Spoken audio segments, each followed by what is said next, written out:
എല്ലാ സൗകര്യമുണ്ട്. പക്ഷെ ഇതിലൊരു പോരായ്മ, ഇരുന്ന് കഴിക്കാനുള്ള സൗകര്യമില്ല. അത് നമ്മൾ ഡൈനിങ് ആൾക്കാരെ പോകണം. പക്ഷെ അതിനും ഇവന്റേതായിട്ടുള്ള ചപ്പടി വിദ്യകളുണ്ട് കേട്ടോ. രണ്ട് ബാർ ചെയർ ആണ് കേട്ടോ. കാരണം ഇവിടെ വളരെ സിമ്പിൾ ആയിട്ടുള്ള ബാർ ചെയർ കേട്ടോ. സ്ക്വയർ പൈപ്പ് ചെയ്തിട്ട് വൈറ്റ് പെയിന്റ് അടിച്ചതാണ്. വളരെ സിമ്പിൾ ആയിട്ടുള്ള. ഞാൻ ഓൺലൈനിൽ നോക്കിയപ്പോ 18,000 12,000 ഒക്കെ റേറ്റ് വരിക.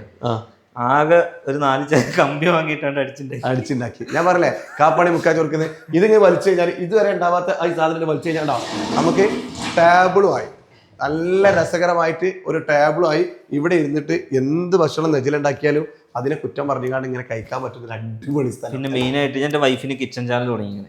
അപ്പൊ ഓൾക്ക് ഇവിടെ ഇരുന്നിട്ട് ഇനി നുറുക്കലും പിടിക്കലും ഒക്കെ ഇവിടെ ഇരുന്നപ്പോ നല്ല വൃത്തിക്ക് ചെയ്യാൻ പറ്റും. നിങ്ങൾ ഈ മുകളിലത്തെ ബാർ ലൈറ്റ് തന്നെ നോക്കിയേക്കാം. അതെ, കറക്റ്റ് ഇതിന്റെ കൂടെ കസ്റ്റമൈസ് ചെയ്തിട്ടുണ്ട്.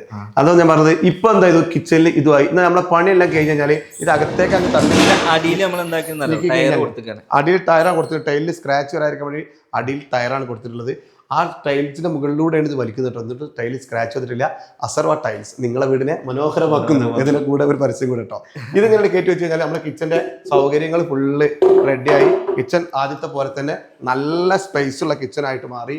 എത്ര രസമായിട്ട് തോന്നുന്നത്. ഇതൊക്കെ ഇവൻ ബാംഗ്ലൂർ പോയിട്ട് ഐക്യന്ന് പർച്ചേസ് ചെയ്തിട്ടുള്ള മെറ്റീരിയൽ പ്ലേറ്റും കാര്യങ്ങളൊക്കെ. ഒരു വീട് പണി എടുക്കുമ്പോൾ ഏറ്റവും കൂടുതൽ നമ്മൾ ശ്രദ്ധിക്കേണ്ട കാര്യങ്ങൾ അതിലേക്കുള്ള വെക്കുന്ന സാധനങ്ങളാണ്.